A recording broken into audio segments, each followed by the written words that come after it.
I first met P.D. James some weeks before the painting began. I went to her house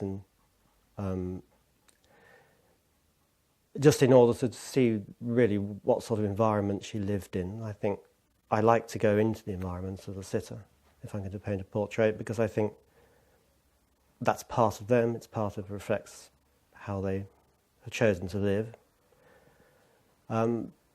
We talked, I did some little diagrammatic drawings to remind myself of what was there. Then I went away and let it all sort of percolate for a while. And then when I felt I'd extracted what was useful, what I would be to be use of, I contacted her again and we arranged the sittings. I hope to show as much as possible of her personality that you can extract through her face and her environment. I wish to reflect a certain amount of what she does, what she thinks of herself as, and in using my craft and my perceptions as an artist, I obviously wasn't going to want to put too much of myself into it, because that would be pointless. The idea is to extract as much as you can from the sitter. When you first meet a sitter, they move around, they put themselves in different poses, but you watch what they're doing, and some poses seem to, they seem to click. They just become. Your intuition tells you that is telling you something about them. In her case, she put one hand almost stilling the other one. It was almost as if she's holding it. And it was the way it was reflected in this kind of dark, stagnant pool of the table that seemed to have something of the darkness of some of her writing. You felt in the depths of this mahogany reflection there were sort of loathsome things lurking. What she's doing as a crime writer is, up to a point, I suppose you could say, there's a certain amount of cliched content, isn't there? I mean, when I was first asked about it, my obvious thought was, well, I'll paint her in the dining room with the candlestick and Professor Plum. And, of course, because that's how you think of crime fiction, isn't it? And in fact, when I did get there and sat down, and below me there was a candlestick and a dining table and, and a veiled figure, perhaps Professor Plum. I think it was important to read something before I attempted it, yes. So her imagination obviously was quite dark, and the importance that seemed to be placed on this veiled bride.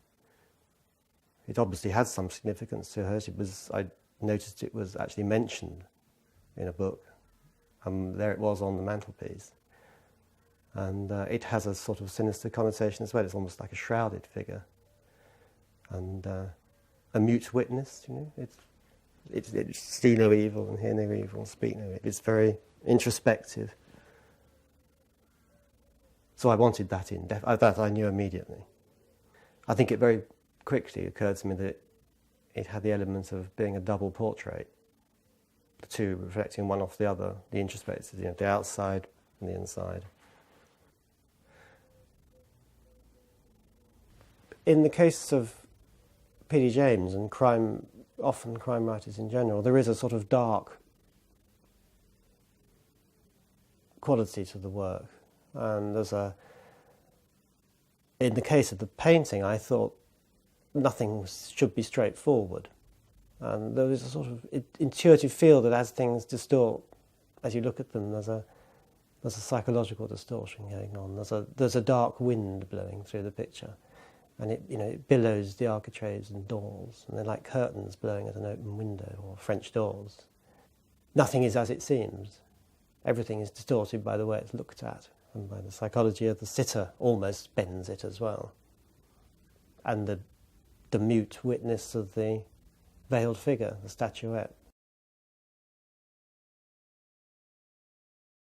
it is very important to me to paint from life. I think the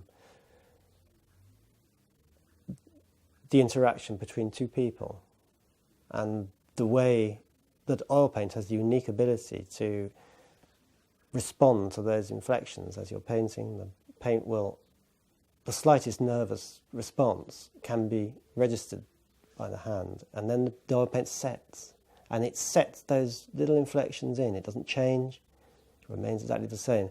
So working for life, you're dealing with a very direct nervous response to the sitter. And indeed, that response is being set like a fly in amber in the paint. And it can be extracted hundreds of years later just by standing in front of the portrait. It's a wonderful mystery, really.